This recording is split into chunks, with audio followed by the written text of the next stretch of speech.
ছেলেগুলো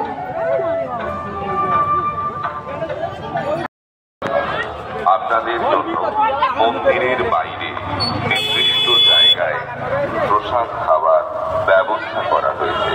আপনারা সেই নির্দিষ্ট স্থানে গিয়ে প্রসাদ ভক্ষণ করবেন। মন্দিরের সামনে কিংবা মন্দিরের বাহির পথে দাঁড়িয়ে বা বসে প্রসাদ ভক্ষণ করবেন না। আপনারা আপনাদের জন্য প্রসাদ ভক্ষণের নির্দিষ্ট স্থান করা হয়েছে মন্দিরের বাইরে প্যান্ডেলে।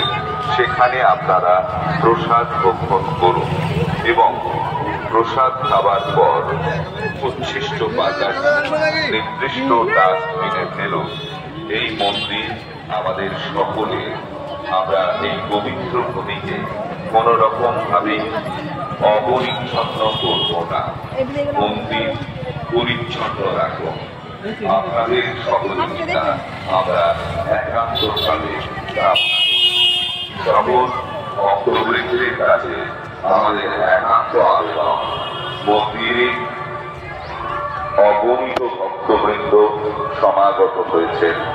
সকলের সাথেই শিশু সন্তানরা আছেন, অনেকের সাথেই লাইনে শিশু সন্তানরা আছেন। সবসময় তাদের হাত ধরে থাকুন। নিজের